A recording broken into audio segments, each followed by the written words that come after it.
How could you sell the beach house without telling me? I promised it to my wife. Those words exploded from my son's mouth with a rage I'd never witnessed before. His wife, Emma, stood behind him trembling, her hands pressed against her stomach as if the news had physically struck her. But I didn't flinch. I didn't apologize. Instead, I met his furious gaze and said quietly, "There's something else you need to know, Daniel. Something I should have told you years ago." The anger in his eyes flickered. Confusion crept in. Then something darker, fear. Because in that moment, my son realized that the beach house wasn't just about broken promises or family memories. It was about secrets. Secrets that would unravel everything he thought he knew about his childhood, his father, and the woman standing right in front of him. This is the story of how one sale exposed a lifetime of lies, and how the truth, when it finally surfaced, would either destroy our family forever or give us a chance to rebuild from the broken pieces.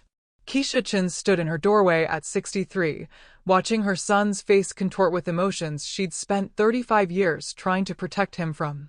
Daniel's chest heaved, his fists clenched white. "Answer me. That house was supposed to be ours.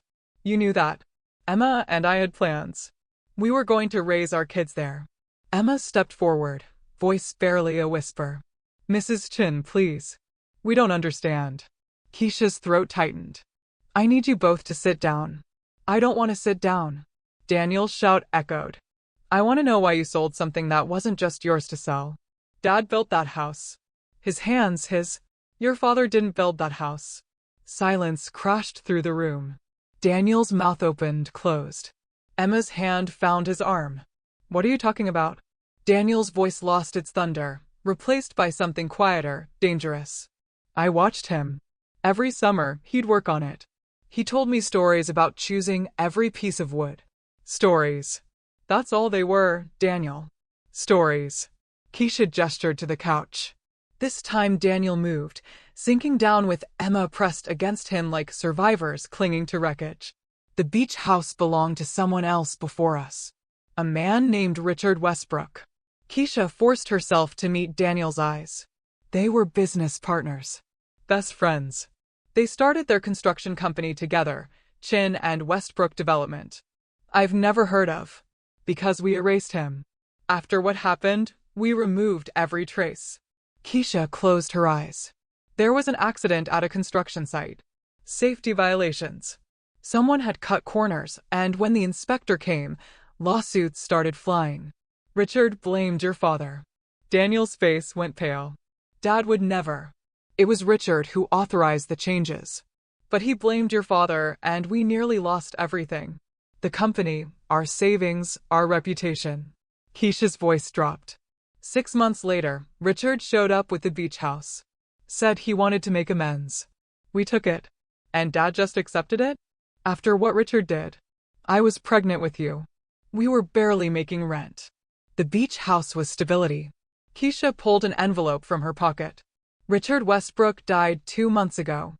His lawyer sent this." Daniel opened the letter, Emma reading over his shoulder. Their faces changed confusion to shock to horror. "He left you $2 million? Emma's voice pitched high. "Blood money. His guilty conscience." Keisha's tone was bitter. "The letter explains everything. How he'd been living with shame. How every achievement felt hollow because it should have been Thomas's too." Daniel's hand dropped. "And the beach house? Was never really ours. Every time I walked those rooms, I saw Richard's betrayal. When your father died 5 years ago, I couldn't keep living in that monument." She swallowed hard. "I sold it. Used that money with Richard's inheritance to build a community center. In your father's name. A place teaching construction trades safely, properly. Where Thomas Chen's real legacy can live." Daniel stood abruptly. "You should have told me. Before you sold. I was afraid you'd try to talk me out of it. Afraid you'd." She paused. "Look at me the way you're looking at me now." Emma stood, touching Daniel's arm. "We'll call you. In a few days." They left without another word. Keisha watched her son drive away, wondering if he understood. If he could see that some inheritances are curses. That sometimes love means destroying something beautiful before it destroys you. Her phone buzzed. The contractor. The foundation was poured, ready to move forward. Keisha looked at where Daniel's car had disappeared. Some bridges had to burn before you could build something new. What would you do? If you discovered your childhood home was built on a foundation of lies, could you forgive the person who kept those secrets? Let me know in the comments. Daniel drove in silence, knuckles white on the wheel. After 15 minutes of Emma's quiet presence, he pulled into a cemetery parking lot. His feet remembered the path to Thomas Chen's headstone. Simple. No flowery words. Just husband, father, builder. Builder. You lied to me. Daniel's voice barely audible. All those stories. You let me believe. Emma's hand found his back. He was protecting you. From complexity. From knowing people you love can make terrible compromises. It feels wrong. All of it. Because you're grieving. Not just the house, but the version of your father you thought you knew. Daniel pulled her close, burying his face in her hair. They stood like that until his phone buzzed. 3 missed calls. Same unknown number. A voicemail. Mr. Chen. My name is Patricia Westbrook. I'm calling about your mother's transaction. I believe there are aspects she may not have disclosed. Aspects involving my late brother, Richard. Documents that tell a very different story. Please call me. Daniel and Emma stared at each other. A different story? Emma whispered. Daniel's mind raced. His mother had explained Richard's betrayal, his guilt, his redemption. But what if that wasn't the whole truth? I'm going to find out the truth, Daniel said quietly. The real truth. He pressed callback. Patricia answered immediately. How soon can you meet? The coffee shop was small. Patricia Westbrook waited at a corner table, 70-something, steel gray hair, navy suit, speaking of old money and careful maintenance. Mr. Chin. Mrs. Chin. Thank you for coming. She gestured to her leather bag. My brother died 2 months ago. What your mother may not have mentioned, before he died, he tried to contact her repeatedly. Letters, calls, emails. She refused them all. Daniel's stomach tightened. She didn't mention that. My brother had stage 4 cancer. He knew he was dying and wanted to make peace. Your mother wouldn't give him that chance. Patricia pulled out a thick folder. Because of what he did, the construction accident. He blamed your father. That's what she told us. Is that what she told you? Patricia's eyebrows rose. She slid the folder across. Documents from the original investigation.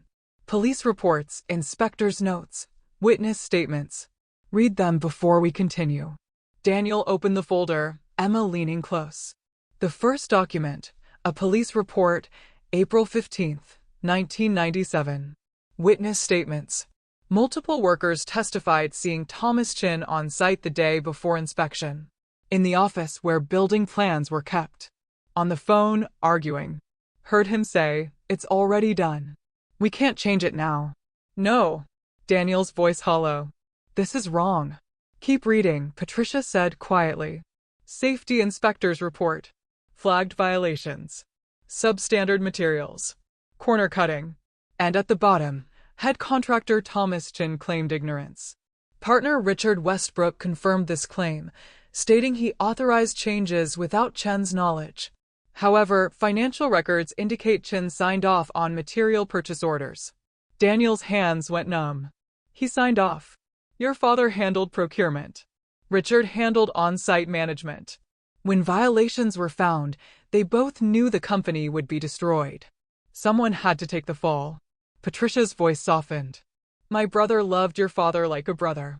When lawsuits started, Richard made a choice. He'd take the blame. Your father would keep the company, rebuild, take care of Richard's share until things settled. Emma's hand found Daniel's under the table, squeezing hard. But it didn't work that way, Daniel said slowly. No. Once Richard publicly accepted responsibility, media crucified him. No company would hire him. And your father kept the company. Changed the name. Built a successful career.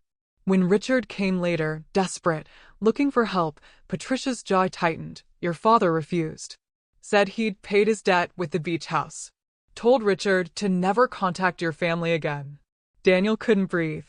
The $2 million in Richard's will was supposed to be a share of Chin and Westbrook development. Your father owed him from the beginning. Richard had legal documentation, but didn't want to sue. Didn't want to destroy Thomas's legacy. Patricia's eyes glistened.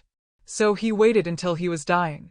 Left the money with a letter explaining truth, hoping Keisha would finally understand. Daniel stood abruptly, stumbling toward the door. Outside, he bent over, hands on knees, trying to breathe. Emma emerged. Daniel, my whole life is a lie.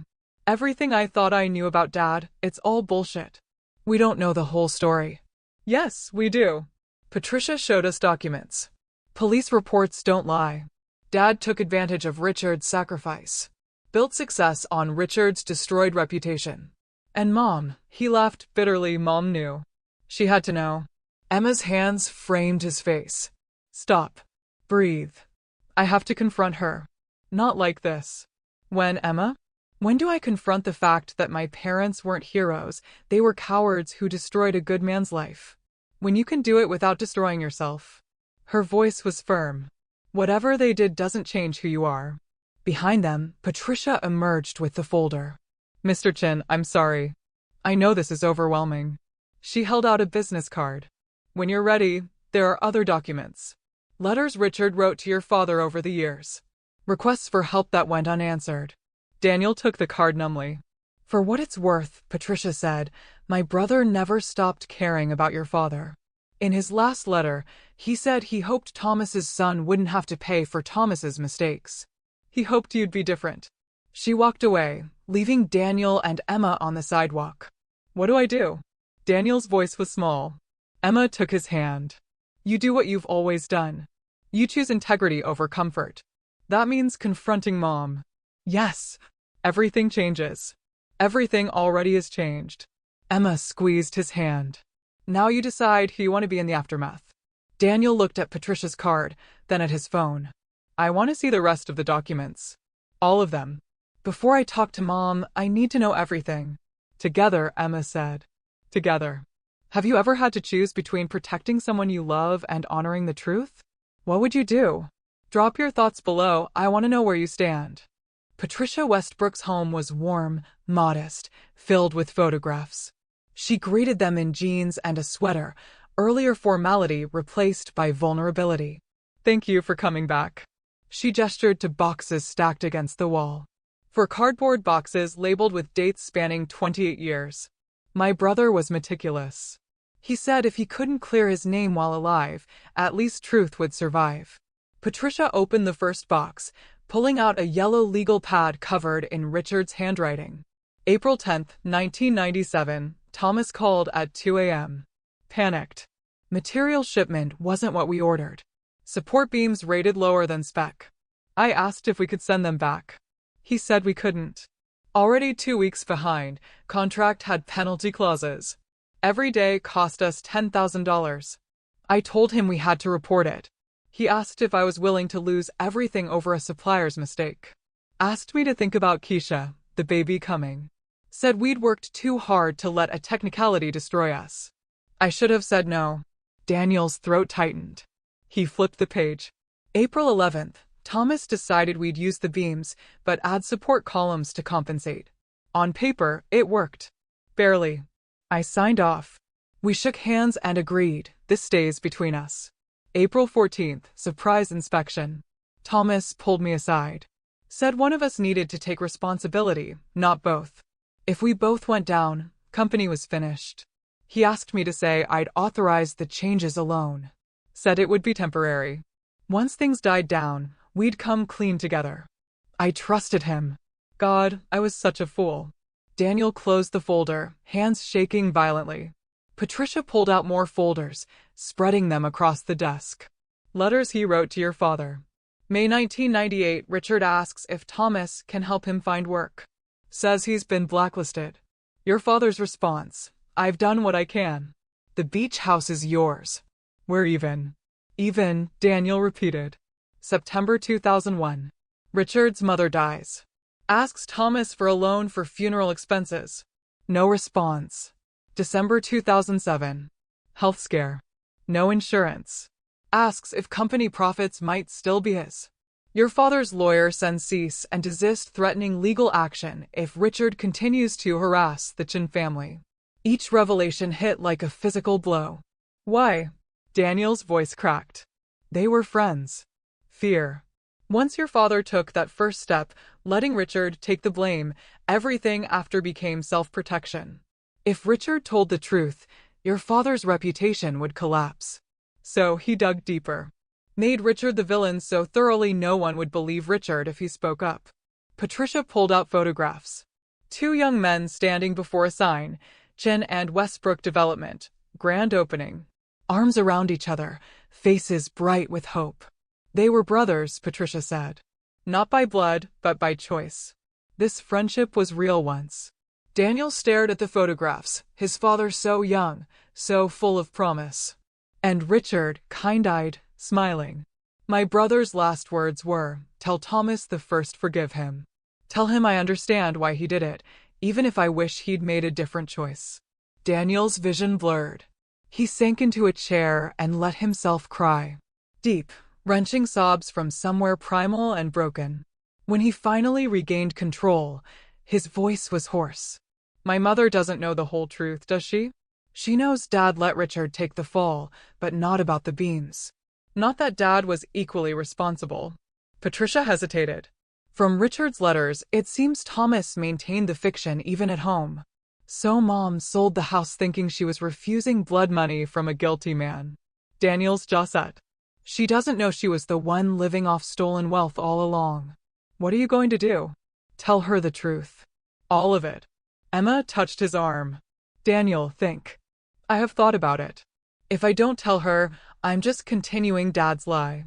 His voice hardened. She benefited from what Dad did. Intentional or not, she owes Richard the truth. Patricia placed her hand on his arm. Your mother will be devastated. She should be. Just like Richard was devastated. Daniel pulled out his phone, dialing before he could second guess. Keisha answered on the third ring. Daniel? I'm coming over. Right now.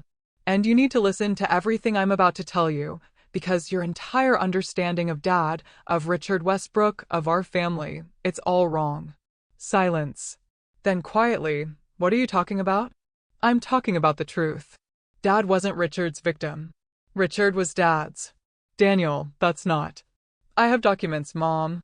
Police reports, witness statements, Richard's personal notes. I have everything. And you're going to look at it all, then help me figure out how to make this right. Long silence. When Keisha spoke, her voice was small. Come over. I'll be here. Patricia handed Daniel a canvas bag full of documents. Take whatever you need. My brother would have wanted this.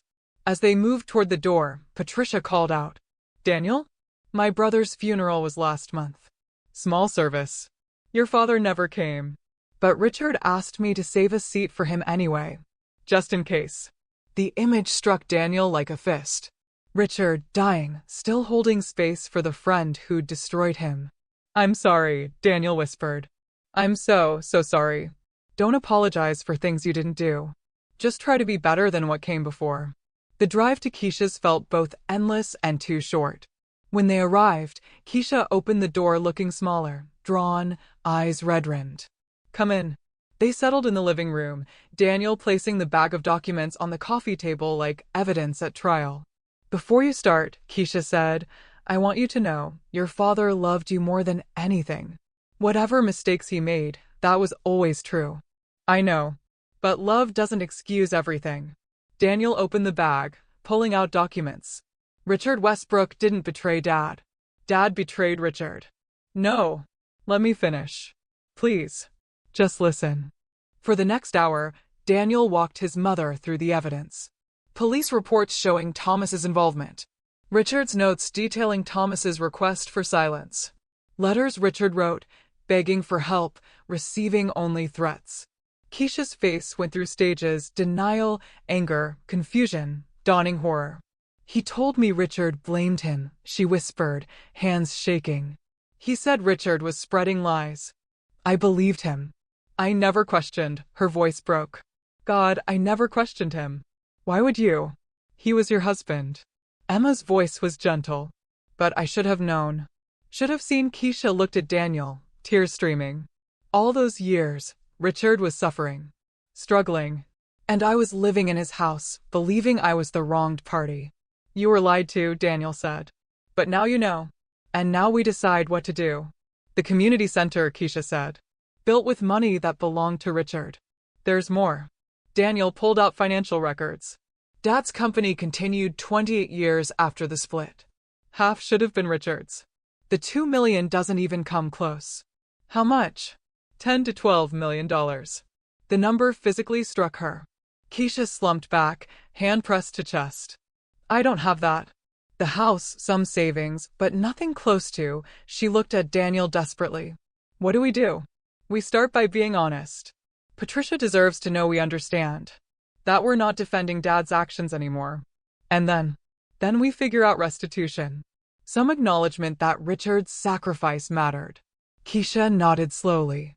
There's something you should know. About the beach house sale. What? Someone made me an offer I couldn't refuse. 3 times market value. I didn't question it because the money meant I could start the project. Keisha pulled out sale documents. A company called Westbrook Properties LLC. Daniel's heart stopped. Westbrook. Registered 6 months before Richard's death. The sole owner was Richard Westbrook. Emma's hand flew to her mouth. He bought back his own house. Why would he do that? Daniel looked at his mother. Keisha's face crumpled. Because he knew I'd never accept help from him directly. So he found a way to give me money enough to build something good, without me knowing it came from him. She laughed, broken. Even dying and penniless, he was still trying to save us. Still trying to make sure Thomas's family would be okay. The room fell silent except for Keisha's quiet crying. How do we come back from this? Daniel asked. I don't think we do come back, Keisha said quietly. We just move forward. Differently. Better. The community center can't be in Thomas's name. We'll rebrand it. Westbrookshire Center. Richard's name first. Make sure everyone knows he was the one with integrity. Patricia might not want that, Emma said. Then we ask her. Daniel stood. We call her right now and ask what Richard would have wanted. Whatever she says, we do it. Keisha nodded. Call her. Daniel dialed. Patricia answered immediately. Patricia, I'm with my mother. We've gone through everything. We need to know how we can make this right. Long pause. My brother left one final letter. For your mother. I wasn't sure she'd be willing to read it. But if she's ready. I'm ready, Keisha called out. I'll bring it over. And Daniel? Thank you. For having the courage to seek truth. Richard would have been proud. They sat in heavy silence, waiting for the final piece. Could you destroy your spouse's reputation to honor someone they'd wronged? When the cost is everything you've built, would you still choose truth? I'd love to hear your stories in the comments. Patricia arrived 30 minutes later. 2 women who'd never met but whose lives had been tangled by the men they'd loved. Keisha extended her hand. Mrs. Westbrook. I'm so sorry. For everything. Patricia took her hand between both of hers. You didn't know. Thomas made sure of that. But I should have known. A wife should know. A wife should be able to trust her husband. Patricia pulled out an envelope, Keisha's name written in shaking handwriting. He wrote this 3 weeks before he died. Keisha took it with trembling hands, looking at Daniel, Emma, Patricia. Should I read it alone? That's up to you. Keisha slid her finger under the seal and began reading aloud, voice breaking on every word. Dear Keisha, if you're reading this, Patricia succeeded where I failed. I don't blame you for hating me. I don't blame you for believing Thomas. Your husband was a good liar because he convinced himself first. I've spent 28 years trying to understand why Thomas did what he did. I think I finally figured it out. It wasn't about money or success. It was about fear. Thomas was terrified of being ordinary. When the scandal threatened everything, he had a choice: admit his mistake and risk becoming his father, or let me take the blame. He chose himself. Then had to keep choosing himself every day. I forgave him years ago. Not because what he did was okay, but because holding anger was destroying me. I rebuilt my life, smaller than planned, but honest. But you, Keisha, you deserve to know what you were living with. You deserve to know the man you loved was capable of profound selfishness. I'm not telling you this to hurt you. I'm telling you so you can make real choices going forward. Based on truth rather than stories Thomas told himself. The beach house is yours now, truly. I bought it back because I didn't want you to struggle. Despite everything Thomas did to me, I never stopped caring about him and, by extension, you and your son. Maybe that makes me a fool. But I'd rather be a fool with integrity than a success built on betrayal. Use the money for something good. Thomas never got to do that. He was too busy protecting his image. But you can. Tell Daniel I'm sorry I never got to meet him. Make sure he knows goodness is a choice, not an inheritance. He gets to decide who he is, regardless of what his father did. I hope you find peace, Keisha. Real peace, not the kind built on comfortable lies. Richard. Keisha folded the letter, hands shaking. When she looked up, her face was transformed by terrible understanding. He was better than us. Better than Thomas. Better than me. Better than we ever deserved. Patricia's eyes glistened. He was the best man I ever knew. Keisha moved toward Patricia and pulled her into a fierce embrace. I'm sorry. I'm so sorry for what my husband took from your brother. I can't give back the years, can't undo the damage. But I swear I'll spend whatever time I have left making sure Richard's story is told. Making sure people know who the real hero was. They held each other tightly, both wiping tears. Daniel felt the weight settling onto his shoulders. The community center, we changed the name. But we also changed the mission. Make it about ethical business practices, choosing integrity over profit. Turn it into a living memorial to what Richard stood for. Keisha nodded. And scholarships. In Richard's name. For young people who want construction or business, but don't have resources. The funding Patricia started comes from the beach house sale. Money Richard gave us that we'll now use to honor his legacy. Keisha's voice steadied. And future profits from Chen development will be split, half for the center, half to you and Richard's estate. Patricia's composure cracked. She covered her face, shoulders shaking.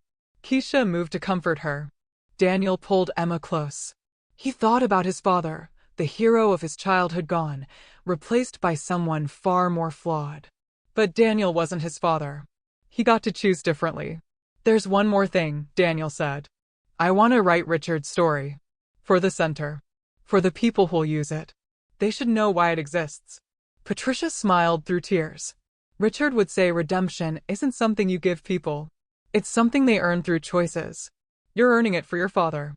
That's more than Thomas deserved, but exactly what Richard would have wanted. What do you think happens next? Could you have this conversation with your mother? Let me know in the comments. Patricia had one more document. A settlement offer Richard had drawn up years ago with his attorney Martin Cho. Richard wanted the truth told publicly. In exchange for that, for the Chin family voluntarily disclosing what really happened, he was willing to accept $5 million. Not as payment, but as seed funding for a foundation supporting whistleblowers, protecting people who chose integrity over career. Daniel looked at Emma, then Keisha. But only if we go public? Completely public, Patricia confirmed. Press releases, media interviews, full disclosure. Thomas Chen's reputation would be destroyed. His name would become synonymous with corporate betrayal. Good, Daniel said without hesitation. That's exactly what should happen. Emma touched his arm. Your family name. Your name. Then I'll live with people knowing the truth. I refuse to keep protecting Dad's lies. He looked at his mother. Mom? Keisha closed her eyes, tears leaking out. When she opened them, something had hardened in her expression. Show me the settlement papers. Martin Cho met them at his office that afternoon. The settlement was clear. $5 million from the Chin estate to establish the Westbrook Foundation. Full public disclosure of Thomas's actions. The Chin family's cooperation in telling Richard's story. In exchange, Patricia would waive further financial claims. $5 million leaves me with approximately $10 million, Keisha said slowly. Comfortable but not wealthy. Certainly not the legacy Thomas intended. Is that enough? Emma asked gently. Keisha looked at her, then Daniel. Is it enough to live with myself? To look my son in the eye without shame? She drew a breath. I don't know. But keeping everything feels like poison. So yes, it's enough. She called Martin. I'm ready to sign. All of it. The money, the foundation, the public disclosure. Are you certain? I need to make sure you understand. I understand my husband destroyed a good man's life. I understand I've lived comfortably off that destruction. And I understand $5 million and public humiliation is the least I can do. Keisha's voice steadied. Draw up the papers. Hours later, Keisha sat alone in Martin's office, staring at a blank screen. She needed to write the press release. In her own words, she typed the truth about Thomas Chin, then stopped. Where did she start? How did you summarize 35 years of lies? She thought about Richard's letter, his grace, his forgiveness. She thought about Daniel's courage, about the man she loved and who he'd actually been. Then she began. My name is Keisha Chin. I was married to Thomas Chen for 35 years. For all those years, I believed I knew my husband. I believed he was a man of integrity. I was wrong. In April 1997, my husband made a decision that would destroy his business partner's life. He ordered substandard building materials, installed them in a construction project, then allowed his partner, Richard Westbrook, to take sole blame when violations were discovered. This was not a mistake. This was a calculated choice, followed by 28 years of systematic betrayal. My husband cut off Richard completely and built a successful career on the foundation of Richard's destroyed reputation. I didn't know. For 35 years, I didn't know. But ignorance is not innocence. While I didn't know the truth, I benefited from my husband's fraud. I lived in a house Richard bought back and sold to me anonymously because he was too kind to let Thomas Chen's family struggle. Richard Westbrook died 2 months ago. Before he died, he left testimony detailing what really happened. He also left a generous settlement offer, far less than what my husband owed him. I have accepted this settlement. Because it's right. Because my comfort matters less than justice. Because Richard deserves to have his story told truthfully. Effective immediately, Chen Development's assets will be restructured. $5 million will fund the Westbrook Foundation for ethical business practices, supporting whistleblowers, protecting those who choose integrity over career. The community center currently under construction in my husband's name will be renamed the Westbrooktion Center. Richard's name will come first. His story will be prominently displayed. Every person who uses that center will know it exists, because one man chose integrity, even when integrity cost him everything. My husband was not the man I thought he was. He was capable of profound selfishness and systematic betrayal. That is the truth, painful as it is to tell. But that truth doesn't define me or my son. We choose transparency over protection, justice over comfort, Richard's truth over Thomas's lies. To Richard Westbrook, I'm sorry we couldn't tell you while you were alive that someone finally believed you. But your story will be told. Your integrity will be recognized. Truth is painful, but lies are worse. Keisha Chin. She read it 3 times. It was honest. Brutal. It would destroy what was left of Thomas's reputation. But it was true. Every word. She handed it to Martin. Release this tomorrow, first thing. No edits.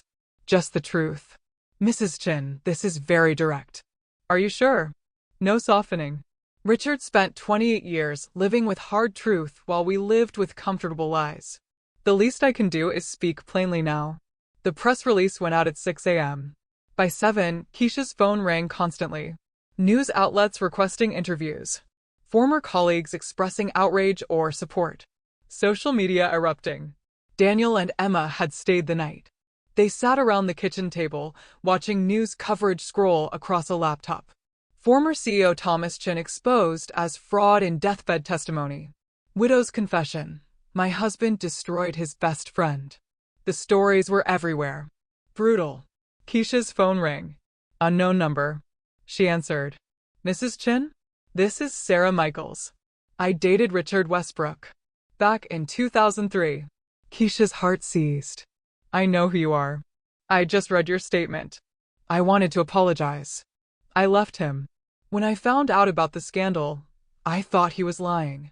I was so wrong. Sarah was crying. He would have been a wonderful husband. A wonderful father. And I took that from him because I believed the lie your husband created. Keisha closed her eyes. I'm sorry.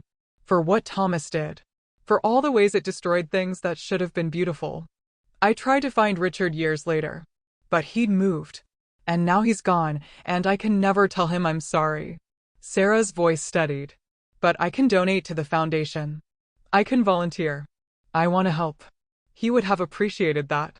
After Sarah hung up, Daniel appeared. You okay? No. But I will be. Keisha set down her phone. That was Richard's ex. She wants to help. The calls keep coming. Some supportive, some threatening. Maybe we should hire security. No. I'm not hiding. If people are angry, they have a right to be. I spent 35 years in a bubble. I'm not going back into another one. Emma entered. There's a news crew outside. Keisha's stomach dropped. Already? They want an interview. I'll talk to them. Keisha stood, smoothing her shirt. This is part of the price. Mom, you don't have to. Yes, I do. If I hide, people will think I'm ashamed. Or still protecting Thomas. I need to face this directly. Daniel stood. Then we do it together. As a family. They walked to the front door. Through the window, Keisha could see the news van, the reporter, the camera rolling. Every instinct screamed to run. But she thought about Richard. Standing in courtrooms, facing investigators, answering hostile questions while media tore him apart. Enduring it alone. If Richard could face his nightmare alone, Keisha could face hers with family beside her. She opened the door. The reporter surged forward, microphone extended. Mrs. Chin, is it true you knew about your husband's fraud? No. I didn't know. But I should have questioned more, doubted more. I was his wife. I should have seen through the lies. My failure doesn't make me legally culpable, but it makes me morally responsible. Keisha's voice was steady, meeting the camera directly. Are you doing this for money? Publicity. I'm giving away $5 million and destroying my husband's reputation. What publicity would I want? Keisha's jaw set. I'm doing this because it's right. Because Richard Westbrook deserves justice. Because living with comfortable lies became more painful than facing hard truths. Your husband can't defend himself. Don't you owe him loyalty? I owed him loyalty when he was alive. I gave him 35 years of unquestioning trust. But he's gone and Richard is gone. The only loyalty that matters now is to truth. Keisha's voice strengthened. Thomas made his choices. I'm making mine. And I choose honesty over protecting a legacy that was rotten from the beginning. What do you say to people calling you a traitor? I say his memory deserves to be dishonored. He was a fraud and a betrayer. Pretending otherwise doesn't honor him, it continues the lie. Real honor comes from truth. Daniel stepped forward. My father destroyed his own legacy when he betrayed Richard Westbrook. My mother is making sure everyone knows the truth. And I support her completely. Even though this affects your career, people will associate you with your father's fraud. Then they'll also see how I chose differently. How when faced with the same choice, protect my comfort or honor someone else's truth, I chose truth. Daniel's voice was calm. I'm not my father. I get to decide who I am. And I'm deciding to be someone who faces consequences rather than running from them. Emma stepped forward, fierce. I married Daniel, not his father. And I'm proud of him for having the courage to seek truth even when it hurt. That's the man I chose.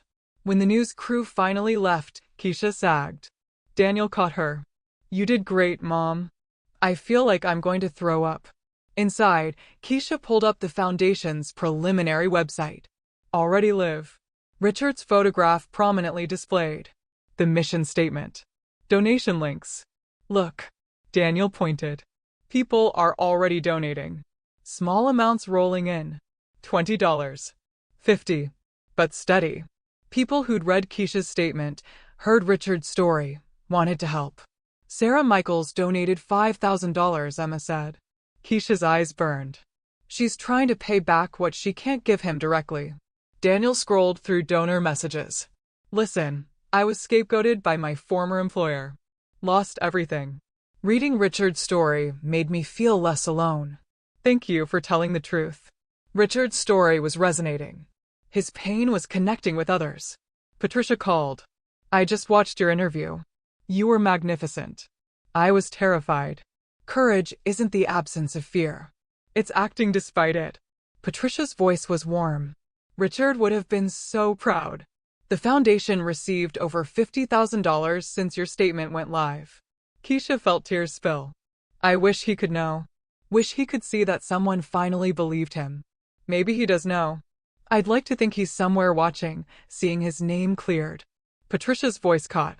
Thank you, Keisha, for doing what my brother's best friend should have done 30 years ago.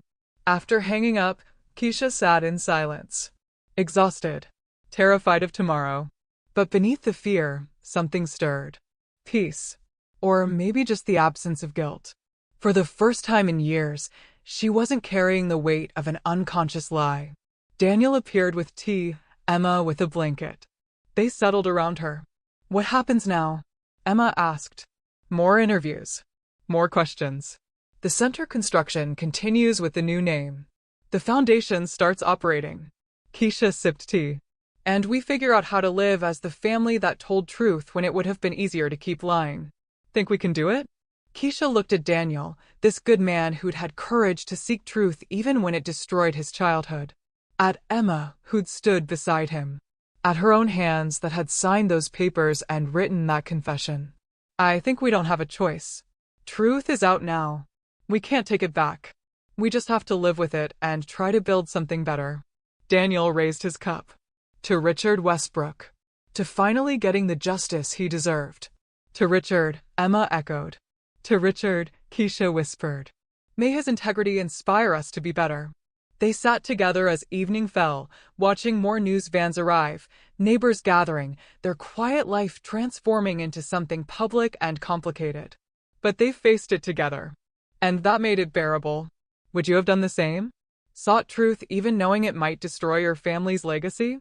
Drop your thoughts below, I want to know where you stand on this. 3 months later, the Westbrookshire Center for Ethical Leadership held its official groundbreaking ceremony. Media was there. But so were people whose lives Richard had touched, workers he'd helped, individuals scapegoated in their own careers who found hope in his story. Keisha stood at the podium.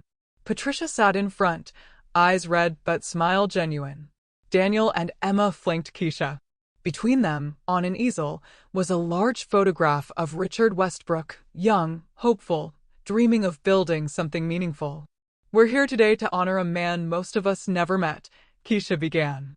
A man whose name was tarnished by lies and whose life was destroyed by betrayal. A man who, despite losing everything, never lost his integrity. She paused, looking at Richard's photograph. Richard Westbrook was my husband's best friend. They built a business together, dreamed together. And then my husband betrayed him. Deliberately. Systematically. For 28 years. The crowd was silent. Everyone knew the story, but hearing it spoken aloud at the site where Richard's legacy would be built carried different weight. I can't give Richard back the years he lost. Can't restore his reputation while he was alive. Can't apologize to him directly. Keisha's voice thickened. But I can ensure his story is told truly. That his sacrifice means something. That the center bearing his name helps others avoid the isolation he endured. She gestured to architectural renderings. This center will teach ethical business practices, provide legal support for whistleblowers, offer scholarships to students who want to build careers on integrity. And every person who walks through these doors will see Richard's story. Will learn what it cost him to choose right over easy. Keisha's hands gripped the podium. My husband's name is on this center too. Not to honor him, but as a warning. That corruption can wear a respectable face. That betrayal can happen between friends. That choosing comfort over truth has consequences that ripple for decades. She looked at the cameras. If there's anyone watching who's made a mistake and is considering letting someone else take the blame, don't. Choose differently. Face consequences rather than destroying someone else's life. Because 30 years from now, truth will come out anyway. It always does. Her voice strengthened. And if anyone watching has been scapegoated, betrayed, left to carry blame that isn't solely yours, you're not alone. The foundation established in Richard's name is here for you. We believe you. We'll fight for you. She stepped back. Patricia rose, joining her on the platform. The two women embraced, and the crowd erupted in applause. Daniel moved forward with a ceremonial shovel. He paused. I want to say something too. He looked at Richard's photograph. I never met you, Mr. Westbrook. But I wish I had. You showed me that integrity isn't about never making mistakes, it's about owning them. That strength isn't about protecting your image, it's about protecting your principles. Daniel's voice cracked. I'm sorry my father destroyed your life. I'm sorry I benefited unknowingly. And I'm sorry you died thinking no one believed you. But I promise, your story is going to change lives. Starting with mine. He drove the shovel into ground. Applause again. Then Patricia, Keisha, Emma, one by one they broke ground. As the ceremony concluded, Keisha was approached by a young woman. Mrs. Chin? I'm Jessica Park. I work in construction management. Or I did, until I reported safety violations. They fired me, blacklisted me. Jessica's eyes were fierce despite tears. Reading about Richard Westbrook, it made me feel less crazy. Like I hadn't made a mistake speaking up. You didn't make a mistake, Keisha said firmly. You did the right thing. The foundation, do you really help people like me? That's exactly who we help. That's why we exist. Keisha pulled out her phone. Let me give you the direct number for our legal assistance program. Jessica took the number with shaking hands. Thank you. You have no idea what this means. I think I do. Keisha looked at Richard's photograph.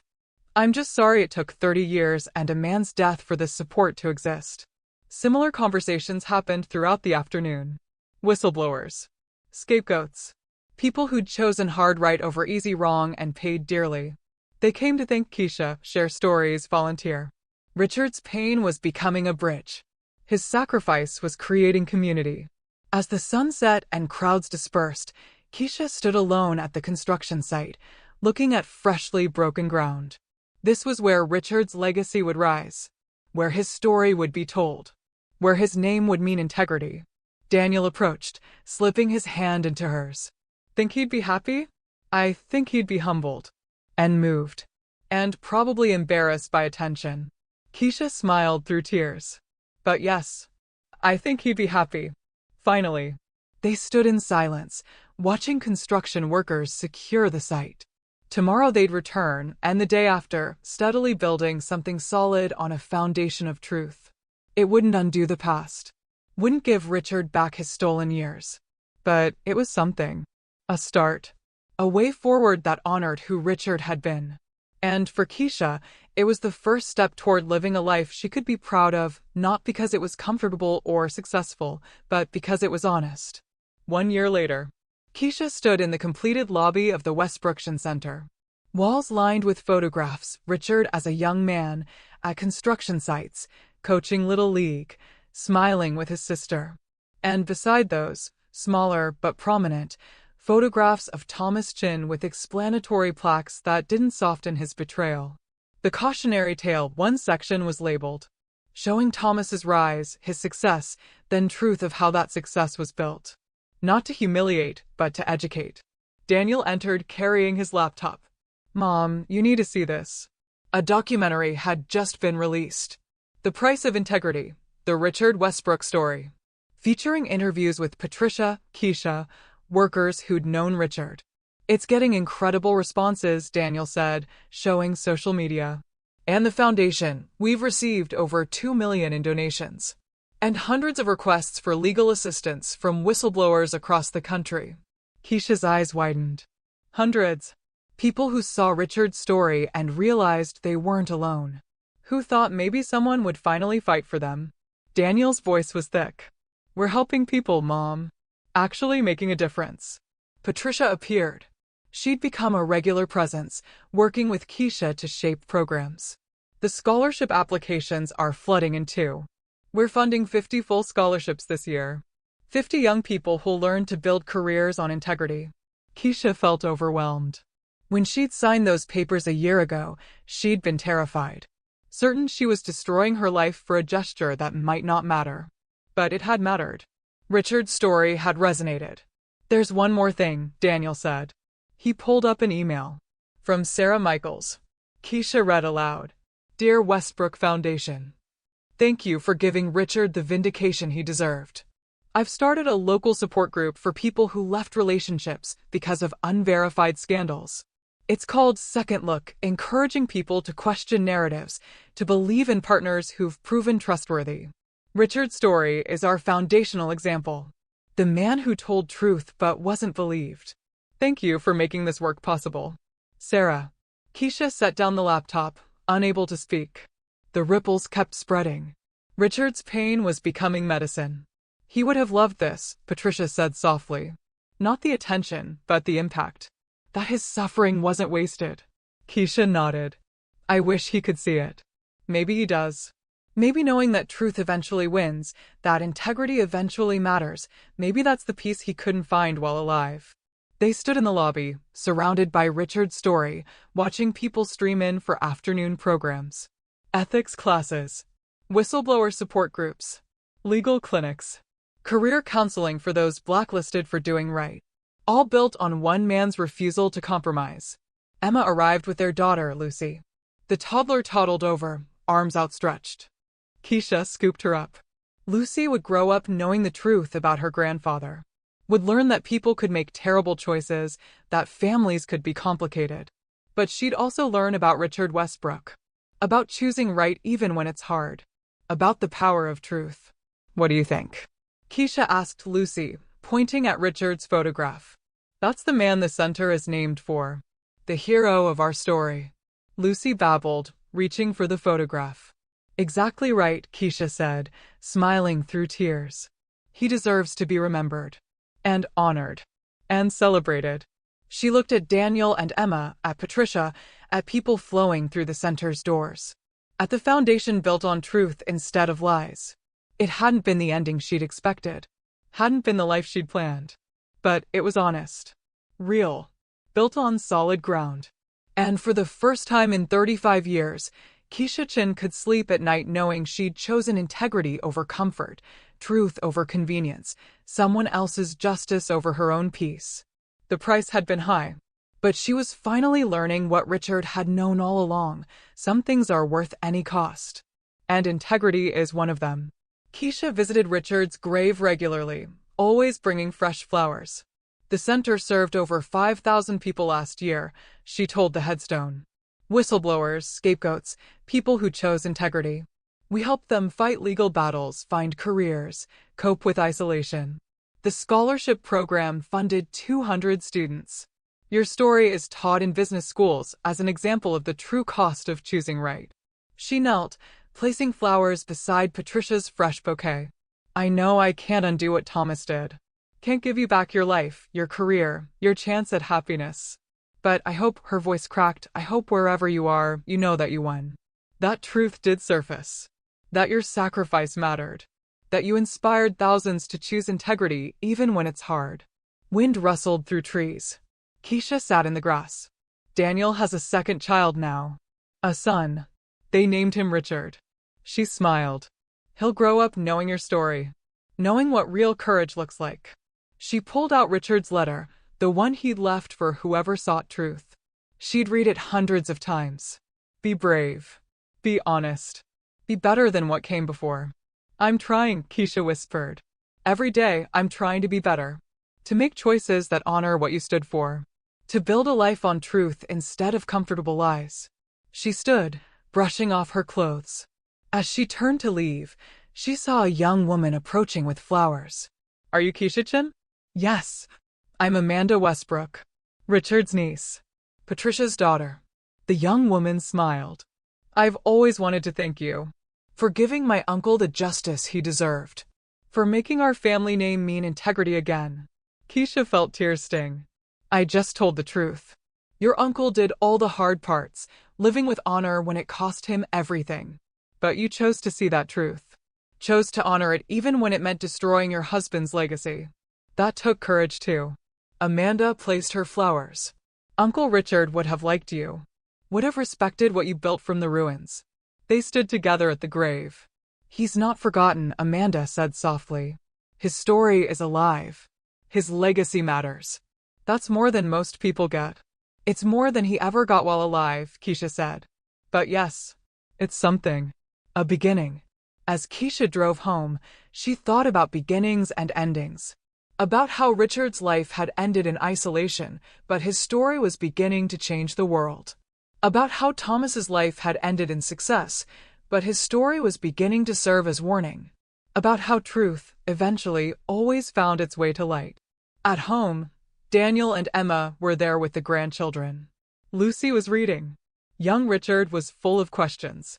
"Grandma," Lucy ran to hug her. "Tell us the story again. About the man the center is named for." Keisha settled on the couch, Lucy on one side, young Richard climbing into her lap. "Once upon a time," she began, "there was a man named Richard Westbrook who had to make a very hard choice." As she told the story, carefully edited but still honest, Keisha watched her grandchildren's faces. Saw them absorbing the lesson. Learning that goodness is a choice. That integrity matters. That truth, however painful, is always better than comfortable lies. This was Richard's legacy. Not the buildings Thomas had built or the money Thomas had made. But this, children learning what real courage looked like. People choosing differently because they'd heard Richard's story. A foundation helping thousands avoid Richard's lonely fate. Maybe that was enough. Maybe that was everything. When the story ended, Lucy looked up. Was Richard scared? When he chose to tell the truth. Probably, Keisha said honestly. Being brave doesn't mean not being scared. It means doing the right thing even when you're terrified. Like you were brave, young Richard said. When you told everyone the truth about Papa Thomas. Keisha's throat tightened. Yes, like that. I'm going to be brave too, Lucy declared. When I grow up, I'm going to tell the truth even when it's hard. Just like Richard did. Keisha pulled her close. I know you will, sweetheart. And when you do, remember you're not alone. Remember there are people like Richard who went before you, who showed us what integrity really means. After dinner, after grandchildren were in bed, Keisha sat on the back porch with tea. Her phone buzzed. Patricia. Saw you at the cemetery. Amanda said you were gracious as always. Thank you for keeping Richard's memory alive. Keisha typed back. He's impossible to forget. His story is everywhere now. He won, Patricia. Eventually, finally, he won. Yes, he did. And you helped make that victory possible. Keisha set down her phone, looking at the stars. Somewhere out there, she imagined Richard Westbrook finally at peace. Finally vindicated. Finally knowing his sacrifice hadn't been in vain. I hope you can see this, she whispered to the night sky. I hope you know that truth did matter. That your integrity inspired something beautiful. That you weren't alone in the end, you just had to wait for the right people to find you. The stars offered no answer. But Keisha felt something settle in her chest.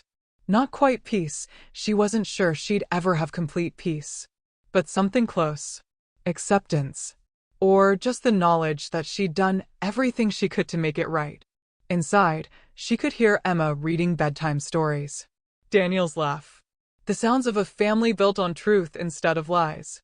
Thomas Chin had tried to build a legacy on Richard Westbrook's destroyed life. But in the end, Richard's legacy had survived and Thomas's had crumbled. Because that's what truth did. It waited. It persisted. And eventually, inevitably, it won. Keisha went inside, ready to face whatever tomorrow brought.